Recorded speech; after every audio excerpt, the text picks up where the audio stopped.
Assalamualaikum warahmatullahi wabarakatuh. Hamdan katsiran ilallah. Wassalatu wassalamu ala Rasulillah wa ala alihi washabbihi ajma'in. Amma ba'd. Para santri, para adik-adik semua yang ada di rumah, sudah waktunya kita berpuasa. Jadi berpuasalah kalian dengan baik sesuai dengan ajaran Rasulullah. Nah, sekarang kita akan bercerita kembali. Nah, ini bagian terakhir. Jadi kemarin kita sudah belajar, kita sudah berkisah, bercerita tentang pemilik dua kebun. Kemudian yang kedua tentang Ashabul Kahfi. Dan yang terakhir ini nanti ada dua kisah. Yang pertama adalah kisah dari Nabi Musa dan Nabi Khidir. Yang kedua adalah kisah Zulkarnain. Ya. Nah, kenapa Ustaz ceritakan ini? Karena empat kisah ini semuanya termasuk di dalam surat Al-Kahfi. Jadi berurutan kemarin. Pertama ayat ke-9 bercerita tentang Ashabul Kahfi. Kemudian yang kedua berbicara tentang pemilik dua kebun. Nanti ayat yang ke-60 ini nanti akan berbicara tentang Nabi Khidir. Dan nanti di penghujung kita akan juga menyinggung sedikit ayat ke-90 sampai 100 dari surat Al-Kahfi. Itu adalah cerita tentang Zulkarnain. Ya. Sudah siap kalian semua? Alhamdulillah kalau sudah siap. Nah, dengerin ya ceritanya tentang Nabi Musa dan Nabi Khidir. Ya. Jadi kita mulai dari Nabi Musa. Siapa yang tahu siapa Nabi Musa? Ya, betul. Nabi Musa adalah nabinya umat Bani Israel. Ya, umat Bani Israel yang dulu pernah kita ceritakan tentang Korun, tentang Fir'aun. Nah, itu di masa Nabi Musa. Nabi Musa itu orangnya gagah, besar, ya, perawakannya, ya. Sampai diceritakan dia kalau memukul ya orang Kipti ya itu sampai meninggal, gitu. Satu kali pukulan pasti meninggal. Ada juga kisah dia mengangkat ember, ya, dua ember begitu dalam satu tangan dan dua tangan begini, yang orang lain harus membutuhkan 4 orang untuk mengambilnya. Jadi begitu kuatnya Nabi Musa. Tapi selain kuat juga Nabi Musa diberikan pengetahuan yang sangat luas oleh Allah Subhanahu wa taala. Jadi ketika umat-umatnya ada masalah, ketika umatnya mau bertanya tentang pengetahuan, tentang hal-hal yang mereka tidak tahu, Nabi Musa itu menjelaskan dengan detail dan tahu jawabannya, sehingga sangat dipuji sama umat. Nah, suatu ketika, ini ceritanya, suatu ketika Nabi Musa lagi mengajar nih murid-muridnya. Ya muridku, ya, apa yang kalian ingin tahu dari alam semesta ini? Akhirnya beberapa muridnya itu nanya, Nabi Musa ini, Nabi Musa itu, Nabi Musa ini, Nabi Musa itu dan sebagainya. Dan bisa dijawab dengan baik sama Nabi Musa. Nah, akhirnya muridnya mengatakan, wahai Musa, wahai Nabi kita, Nabi Allah, Anda ini luar biasa sekali. Ya, semua pertanyaan bisa Anda jawab. Ya, semua masalah bisa Anda selesaikan. Saya kira tidak ada lagi orang yang lebih pandai daripada Nabi Musa. Ya.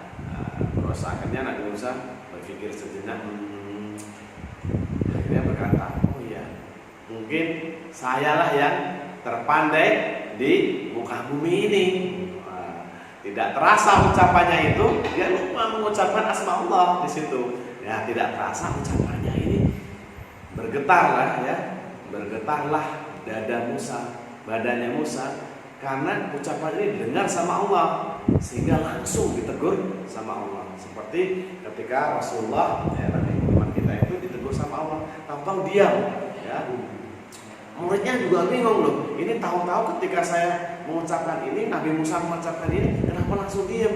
Ya, kemudian tanya, ya Musa, tadi beberapa saat ketika kami bertanya, kita memujimu, ya, dan kamu mengatakan aku mungkin yang terpandai di alam dunia ini, manusia yang terpandai. Tiba-tiba kamu diam. Kenapa Musa? Tanya. Sesungguhnya tadi ada teguran dari Allah. Kaget. Masa sih ada teguran dari Allah? Iya, dari Allah membisikkan saya bahwa Allah mengatakan, ya Musa, bahwa ilmumu itu tidak seberapa. Masih ada yang lebih pandai daripada kamu. Kata Allah di sini. Terus kemudian Musa menanyakan sama Allah, ya Allah, jika ada yang lebih pandai daripada saya, tolong saya tunjukkan orangnya, biar saya berguru dengan dia. Kata Nabi Musa. Kata Allah, baik, nanti akan saya berikan petunjuk sama kamu. Nah, setelah itu Nabi Musa bilang sama murid-muridnya, kita tutup dulu ya kajiannya. Murid-muridnya disuruh pulang. Dia pulang. Nah, kemudian Allah berbicara kembali dengan Musa. Ya Musa, ya, ambillah 1 ekor ikan, ya, kamu masukkan ke dalam kuali, ya, dan berjalanlah kamu ke arah lautan, 2 lautan, daratan yang terdapat 2 lautan. Jadi ada lautan-lautan, kemudian ada daratan yang menjorok ke dalam lautan. Sudah paham? Nah, Allah bilang itu paham. Makanya setelah itu Nabi Musa berangkat, ya, mencari bekal, ya, kemudian berangkat mengambil salah satu ikan yang ada di laut, ya, kemudian dimasukkan ke dalam seperti akuarium kecil, toples gitu ya. Nah, terus dibawa sama Nabi Musa. Nah, berjalanlah Nabi Musa, ya, berhari-hari mencari orang yang dicari. Kata Allah, apabila kamu menemukan suatu daratan yang terletak di antara 2 lautan, itu nanti ikan itu akan menghilang dengan luar biasa, ya, dengan aneh, dengan cara aneh, ya. Nah, dengan cara aneh itulah kamu bisa bertemu dengan orang tersebut. Kata Allah kepada Nabi Musa. Berjalan sampai suatu saat dia bertemu dengan sebuah daratan yang menjorok ke dalam, kemudian di antaranya terdapat 2 lautan.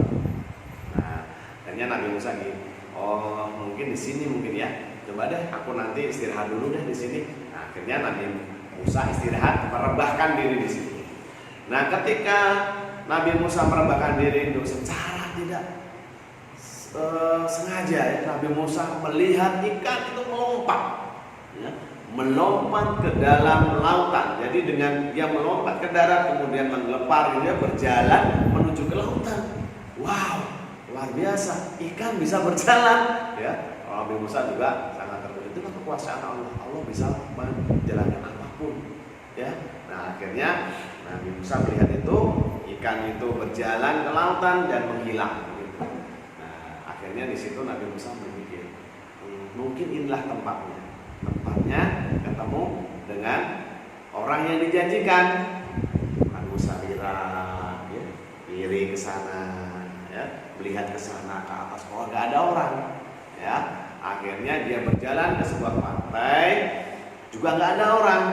Nah, sampai Nabi Musa menemukan sebuah batu yang sangat besar dekat pantai. Di situ terdapat 1 orang yang sedang istirahat, sedang tidur. Dia menutupkan selendangnya ke kepalanya, nggak tahu nih siapa. Nah, akhirnya Nabi Musa, oh mungkin itu tuh orangnya, ya. Akhirnya Nabi Musa berjalan mendekati orang itu. Disapalah dengan salam, assalamualaikum. Nah, semoga Allah merhamatimu, kata Nabi Musa. Orang itu kemudian membuka selendangnya, ya. Terus kaget, ada orang di sebelahnya mengatakan, siapa kamu? Siapa kamu? Ya, kok kamu bisa tahu kata-kata itu? Nah, siapa yang mengajarimu? Gitu. Orang ini menanyakan pada Nabi Musa. Nabi Musa bilang, aku adalah Musa dari Bani Israel. Oh, nah terus orang itu mengatakan, oh kamu Musa yang dari Bani Israel itu. Ya. Terus Nabi Musa mengatakan, aku ingin belajar ke kamu. Benarkah kamu Nabi Khidir? Nah, dia bilang, ya, saya Khidir. Nah, dia perkenalkan diri ke Nabi Musa. Nah, setelah kenal Nabi Musa mengatakan, ya Khidir, bolehkah aku menemanimu? Ya, aku ingin menimba ilmu ya kepada engkau ya Nabi Khidir. Nabi Khidir mengatakan, ya Musa, bahwa apa yang menjadi kelebihanmu tidak akan aku tahu, dan apa yang menjadi kelebihanku kamu pun tidak akan tahu. Nah, seperti itu. Jadi sebaiknya kamu punya kelebihan sendiri, kamu punya ilmu sendiri, sudahlah kita sendiri-sendiri aja. Wah, dengan begitu Nabi Musa tertolak nih. Langsung Nabi Musa bilang, aduh ampun, mohon ya, aku mohon sekali bisa berguru dengan kamu. Ya, aku ingin belajar sesuatu dengan kamu. Paksa terus, dimintain terus, dimeratap, nggak meratap ya, mohon sekali Nabi Musa ke Nabi Khidir.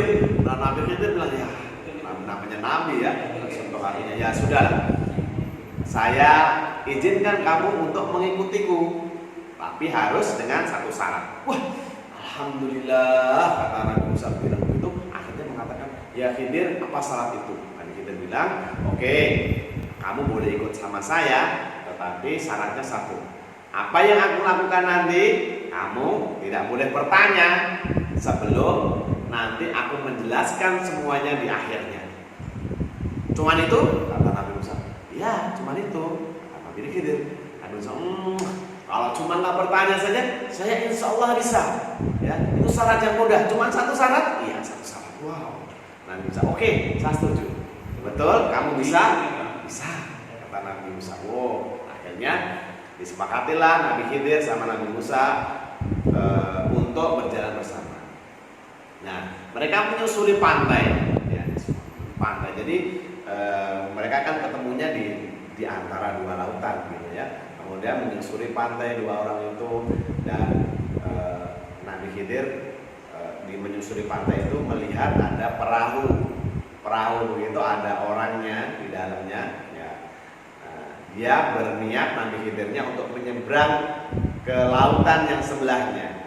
Ya, kemudian orang itu dipanggil, ya nelayan, come here, bahasa Inggris. Sini, taal, mari. Kenapa? Ternyata nelayan itu tahu bahwa yang memanggilnya adalah Nabi Khidir. Masya Allah, dia bilang assalamualaikum. Waalaikumsalam. Ada apa Nabi Khidir? Dia bilang gitu sama Nabi Khidir. Nabi Khidir mengatakan, saya ingin menyeberang ke lautan. Bisa enggak aku diantar ke sana? Ya, Nabi Khidir bilang gitu. Oh, dengan senang hati melanjut. Ya Allah, terima kasih. Dengan senang hati saya akan mengantarmu ke seberang lautan. Ya, enggak usah kamu bayar. Loh, kagetlah Nabi. Tidak usah dibayar, tidak apa-apa, tidak usah apa-apa. Kamu sudah sangat kayak keluarga sendiri. Doakan aku saja agar aku bisa bersamamu nanti di surga. Nah, akhirnya gratis nih, naik kapal gratis oleh orang ini. Akhirnya dua orang ini, Nabi Khidir dan Nabi Musa, naik perahu, ya, menyeberangi lautan ke lautan. Nah, ketika naik perahu ada sebuah pelajaran yang sangat menarik. Jadi ketika naik perahu itu ada burung pipit atau burung camar gitu ya, burung kecil, burung laut itu hinggap di tepi perahu itu. Kemudian Nabi Khidir berkata kepada Nabi Musa, lihatlah burung ini.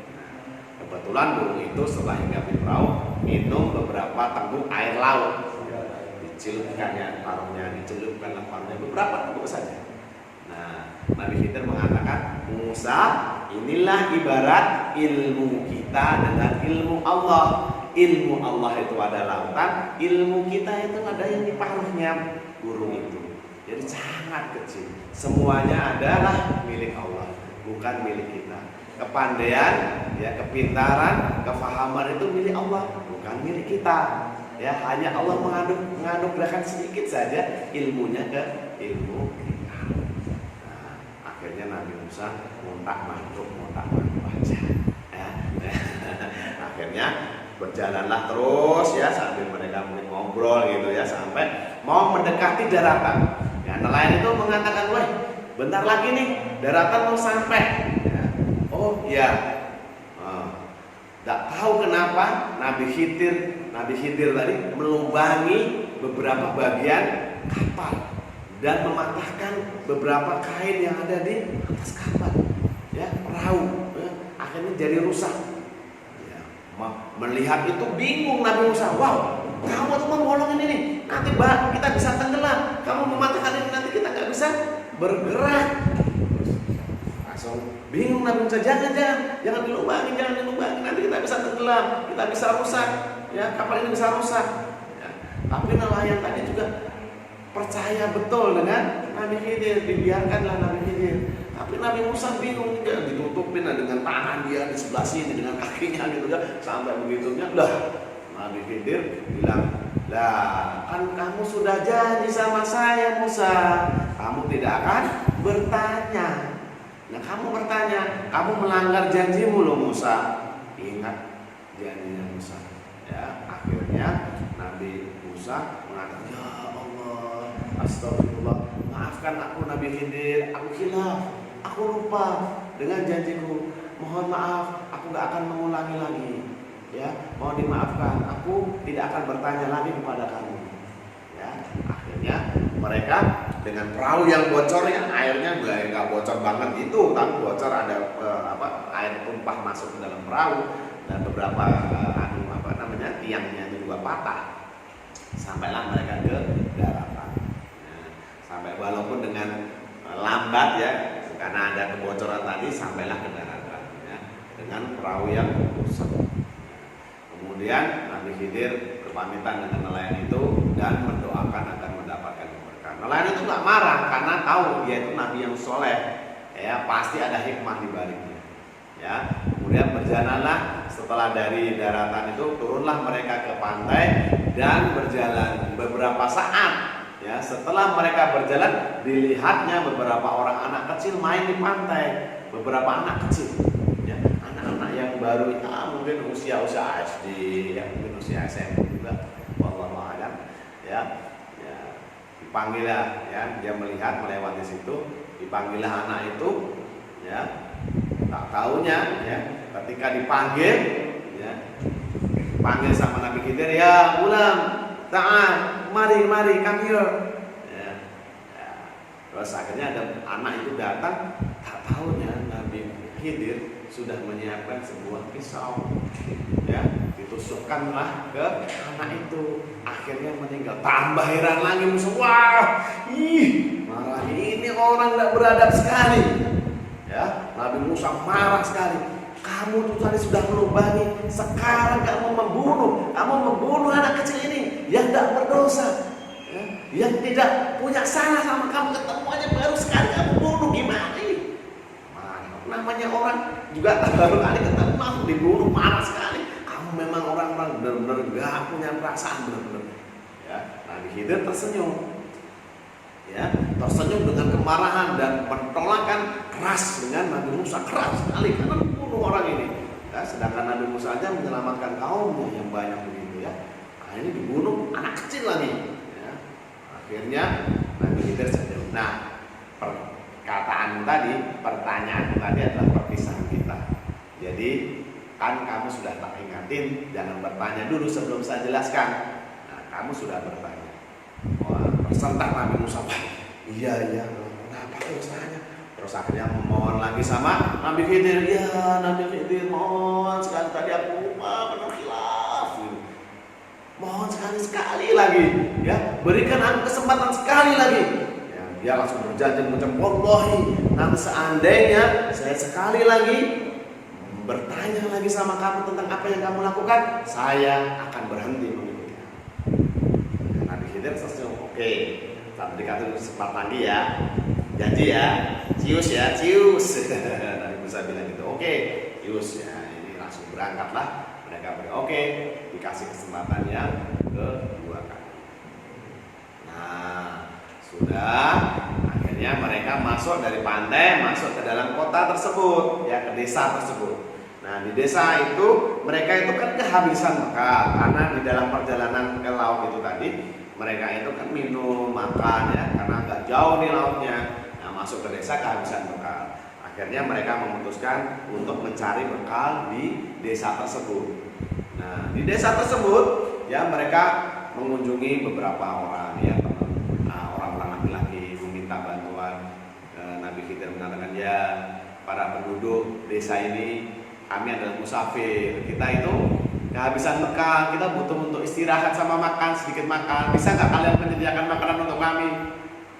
Ya penduduk dengan sangat kasarnya dia bilang nggak bisa. Kalian ini siapa? Enak-enak aja kalian masih muda kerja dong. Itu penduduknya itu wah sadis-sadis lah, menolak ya kedatangan Nabi Musa dan Nabi Khidir. Nggak mau lah, enak-enak kamu kerja tidur makan. Emang kamu siapa? Terus akhirnya berjalan lagi ya di sebuah kedai warung begitu ya. Nabi Khidir mengatakan ya ibu ya bapak ya bolehkah saya meminta sesuap nasi ya karena kami kehabisan bekal, sepotong roti aja untuk kita berdua, boleh nggak? Dimarahin lagi, kamu ini ya masih muda minta kerja.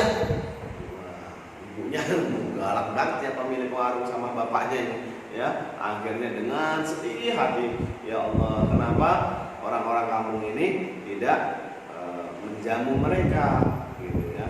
Sampai akhirnya di pinggiran desa itu ya mereka berjalan di pinggiran desa itu ada sebuah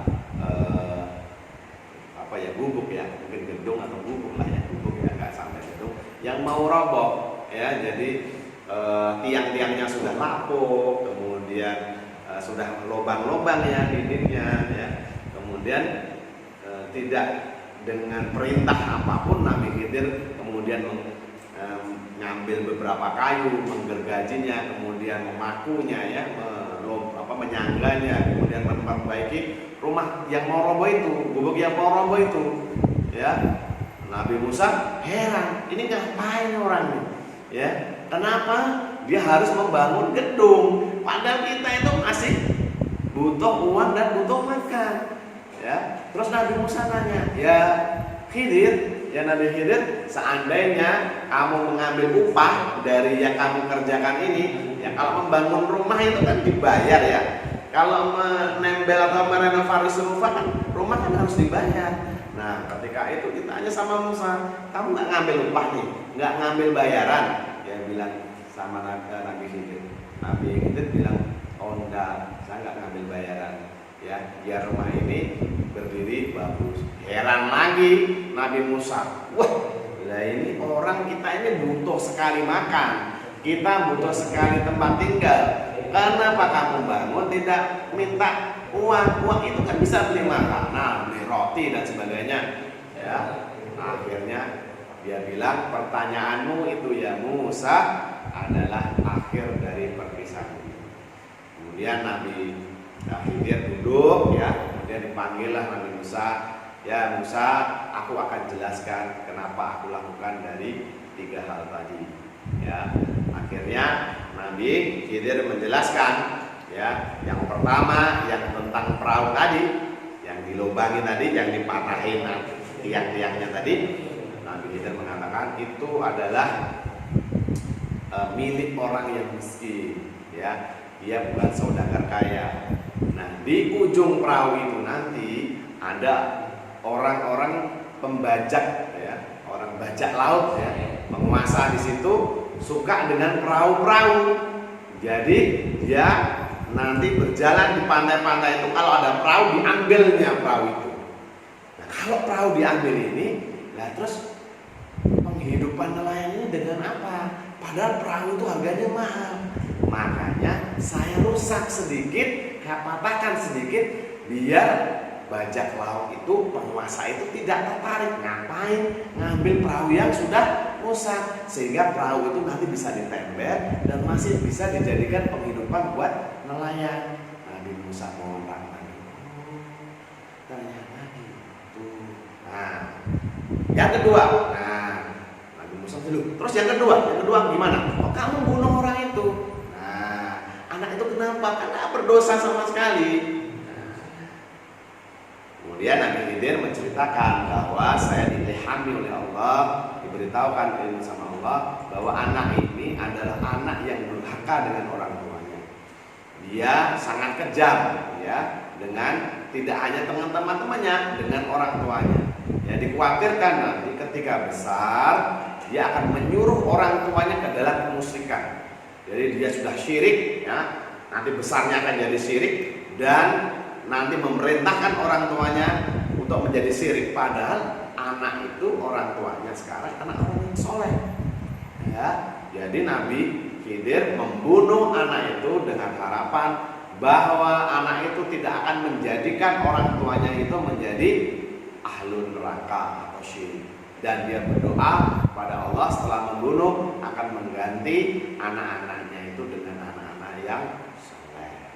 Oh, termantuk-mantuk lagi.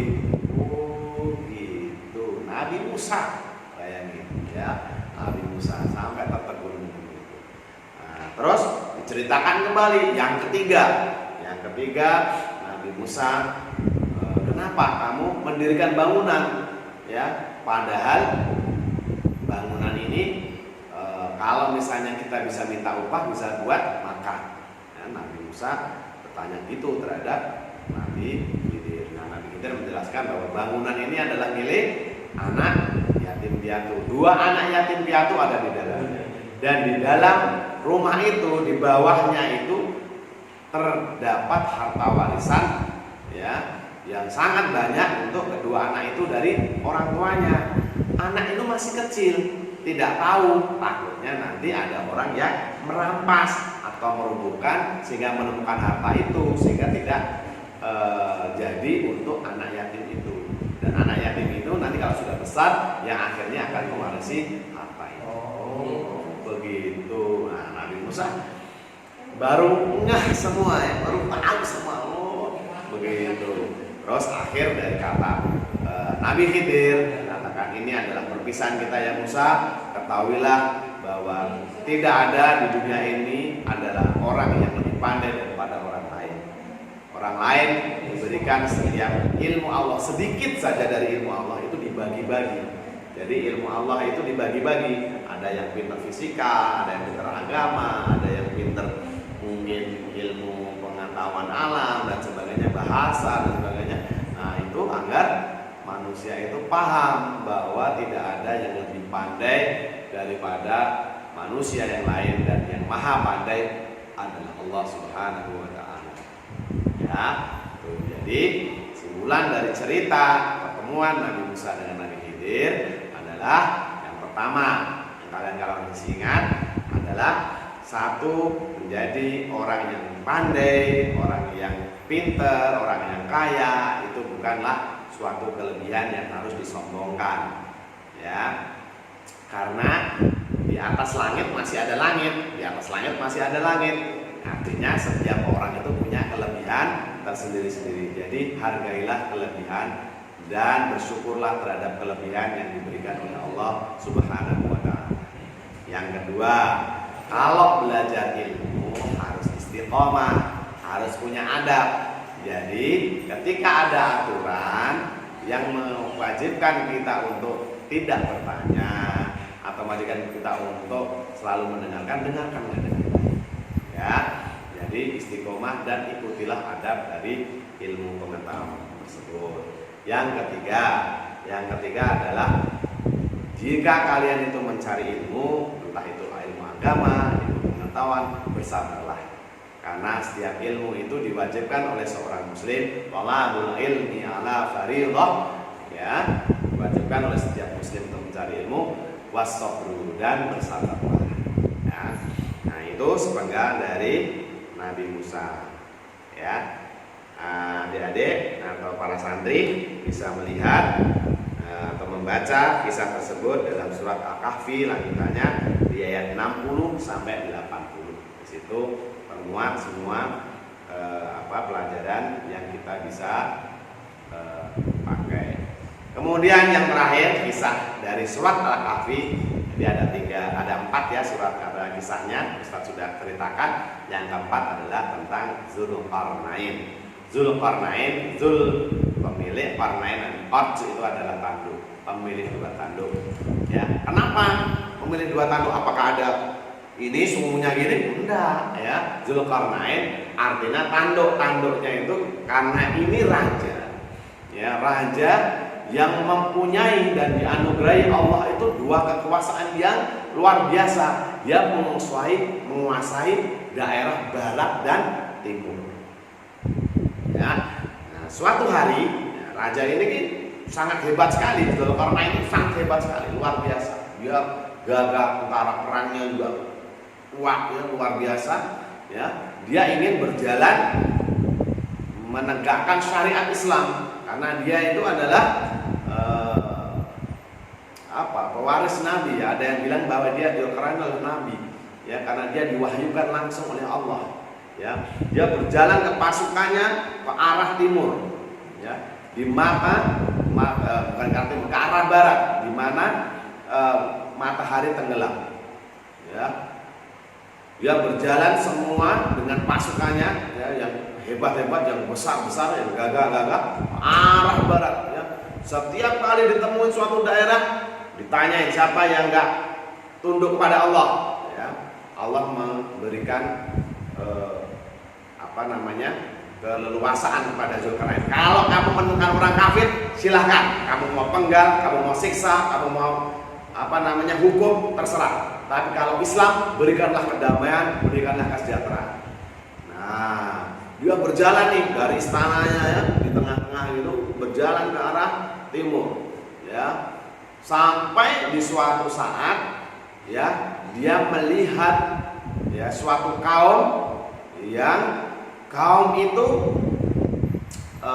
dia itu kafir, ya, dia tidak mau menyembah Allah. Jadi di ujung dunia, di ujung timur, yang dia di situ di Al-Quran mengatakan ada lautan dengan pasir yang hitam, dan di situ tenggelamnya matahari, ada suatu kaum, ya, sampai pelosok-pelosok itu. Zulkarnain itu berjalan ke kekuasaan itu sampai pelosok-pelosok untuk mengislamkan seseorang, untuk mengenalkan Allah Subhanahu wa Ta'ala, ya, sampai ketemu sama suatu kaum di paling ujung timur bumi ini, ya, orang yang kafir. Kemudian didakwahinya sama Zulkarnain dengan pasukan perang yang luar biasa. Tetapi dengan melihat pasukan itu, ternyata tidak semuanya beriman. Itu herannya, ya. Padahal sudah jelas-jelas mereka itu bakal kalah kalau misalnya melawan. Akhirnya Zulkarnain menghukum orang itu, menghukum mati orang-orang kafir itu. Kata dalam Al-Quran, mereka mendapatkan azab di dunia dan di akhirat. Makanya kalian ingat, ya, pertahankan iman dengan baik agar kalian dapat pahalanya di dunia dan di akhirat. Setelah dia ke timur menuju ke arah kekuasaannya yang ada di barat, berjalan di sana. Sampai di dalam Al-Quran mengatakan dia menemukan di ujung paling barat dunia ini sebuah kaum yang dia itu tidak terkena sinar matahari. Ya, ada beberapa ulama menafsirkan bahwa yang dimaksud adalah mereka tidak pernah mengenal malam. Ya, siang terus, seperti yang ada di Afrika. Ya, ada yang menafsirkan bahwa yang dimaksud adalah mereka itu berpindah-pindah, mereka kena sinar matahari terus, ya, karena mereka nggak punya tempat untuk berteduh. Istilahnya sekarang nomaden, ya, berpindah-pindah. Nah, ketemu akhirnya mereka didakwahi sama Nabi Zulkarnain, dan beda dengan yang di barat, yang di timur tadi, yang di barat tadi, di timur ini langsung dia beriman pada Zulkarnain, ya. Akhirnya dia mau memeluk agama. Setelah itu dia ke arah, tidak tahu ke arah utara atau ke selatan karena tidak dijelaskan di dalam Al-Quran. Nah, di dalam perjalanan itu, ya, ke arah utara maupun ke selatan itu, Nabi Ibrahim di suatu lembah dua gunung, dia menemukan sebuah kaum yang ya, sebagian mereka adalah besarnya adalah orang-orang yang musyrik, yang menyekutukan Allah, ya, tidak mengenal Allah, ya. Tapi mereka juga punya keluhan, ya, kepada Raja Zulkarnain. Kemudian dikatakan sama kaum itu, ketua kaumnya datang ke Zulkarnain. Udah datang duduk ya. Zulkarnain duduk, kemudian ketua sukunya datang. Ya Zulkarnain, karena ini Zulkarnain pasukannya besar ya, dan ketua suku kecil-kecil aja ya. Dia mengeluh sama Zulkarnain. Kita itu adalah suatu kabilah yang sering diganggu ya oleh dua kabilah yang merusak, selalu merusak yang ada di suku kami yang namanya Ya'juj dan Ma'juj. Ini dua kabilah, dua suku ya. Di antara mereka berdiam di antara dua gunung yang di sana ya, di lembah ada dua gunung begitu ya. Ya'juj dan Ma'juj itu bersebelahan, gunung satu dan gunung yang lain gitu ya, di tengah-tengah gitu ya. Dan mereka tipenya sama, merusak ya, segala sesuatu yang ditemunya dirusak sama dia, segala orang yang beda dengan dia dibunuh sama dia gitu. Mereka ketakutan karena dalam beberapa kali ada orang yang melewat sana dibunuh ya, ada Ya'juj dan Ma'juj kesini dibunuh dan ya segitu terus. Nah, akhirnya meminta pertolongan sama Zulkarnain. Akhirnya dengan oke, saya akan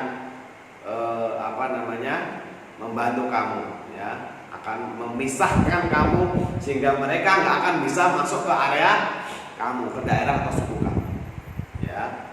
Ketua suku itu sangat senang sekali. Wah, alhamdulillah, enggak alhamdulillah ya, karena mereka belum beriman. Wah, bersyukur sekali. Oke, terima kasih ya Raja Zulkarnain. Terus apa nih yang kami harus bayar, berapa nih yang kami harus bayar ke kamu agar kamu menundukkan atau membuatkan pembatas antara kami dengan mereka ya. Akhirnya Nabi Zulkarnain bilang, yang diberikan Allah sama saya itu lebih banyak, lebih berarti, lebih berharga daripada apa yang kamu kasih, maka berimanlah kalian kepada Allah ya. Di dalam beberapa asar mengatakan bahwa oke, sekarang saya tidak kasih uang, tapi kalau kamu bisa menghambat mereka ya, mengalahkan mereka, atau mereka tidak akan bisa mengganggu kita akan beriman kepada Rabb kamu, kepada Tuhan kamu ya. Dan itu disepakati oleh Zulkarnain. Raja Zulkarnain oke, siap ya. Tunjukkan tempatnya dengan pasukan yang besar. Zulkarnain bilang ini, oke, sekarang tugas kamu adalah mengumpulkan besi-besi ya, sebanyak mungkin sampai menutupi lembah itu. Saya bayangkan ya, besi-besinya seberapa besar ini ya, Ustaz juga nggak bayangin ya. Kalau ada gunung besar, di lembahnya, di tengahnya ada Ya'juj dan Ma'juj, dua kabilah yang saling berseberangan.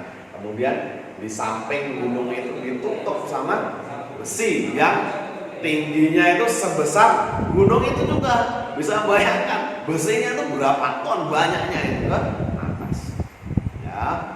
Akhirnya dengan susah payah dua penduduk itu kemudian mengumpulkan besi, lonang sampai besinya itu tingginya hampir menyerupai atau menyamai dengan gunung itu. Wah, setelah menyamai itu, Zulkarnain bilang sama pasukannya, bakar ya, nyalakan api, bakar besinya. Wah, gimana itu? Besinya dibakar meleleh ya. Ya nggak meleleh semua, tapi memanas. Kalau besi kalau dibakar dengan suhu yang tidak terlalu tinggi, dia kayak memanas, memerah gitu ya. Besi-besinya itu memerah sampai dikatakan di dalam Al-Quran, besi itu seperti nyala api ya, nyala api. Jadi besi-besi itu memerah seperti nyala api. Dan kemudian Zulkarnain dengan mukjizatnya yang diberikan Allah, dia memberikan tembaga ya. Jadi besi yang sudah panas tadi antara dua lembah tadi, dua gunung, dituangkan sama Zulkarnain dengan mukjizatnya itu setembaga cair ya. Seberapa tebal wallahu a'lam bishawab, tebal sekali ya. Jadi di besi bercampur dengan tembaga sehingga menjadi sebuah logam yang sangat kuat sekali, nggak bisa tembus. Ya, di situ akhirnya penduduknya semuanya beriman kepada Zulkarnain ya, karena sudah membuatkan dinding untuk Ya'juj dan Ma'juj ya. Dan diceritakan di dalam Al-Quran dan beberapa tafsir para ulama bahwa Ya'juj dan Ma'juj itu nggak bisa ya, memanjat itu nggak bisa. Wallahu alam. Mungkin juga karena mungkin dindingnya tidak rata lurus begini, tapi mungkin melengkung gitu, ya, sehingga diceritakan bahwa Ya'juj dan Ma'juj tidak bisa melewati dinding itu. Akhirnya mereka melubangi sedikit demi sedikit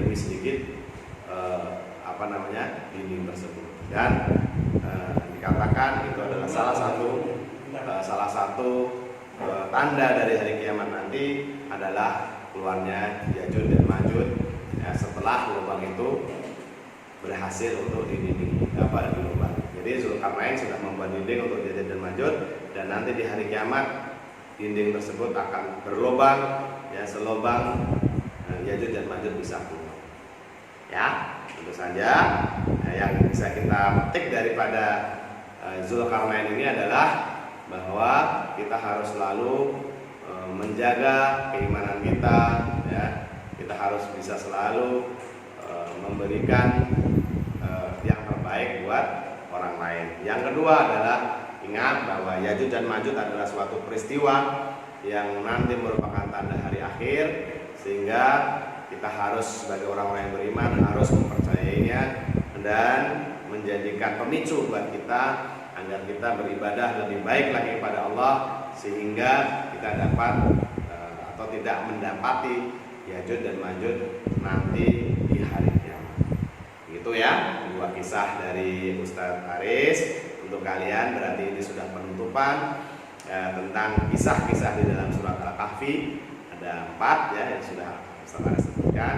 Insya Allah nanti di lain waktu kita akan berkisah lagi dengan kisah-kisah yang lebih baik, lebih bersemangat, ya, lebih baik, lebih bervariasi lagi, sehingga kalian bisa meningkatkan iman, mengambil ibrah dari setiap kisah ini, sehingga nanti kalian bisa bertambah keimanannya, tauhid dengan Allah, dan bisa lebih banyak lagi beribadah kepada Allah.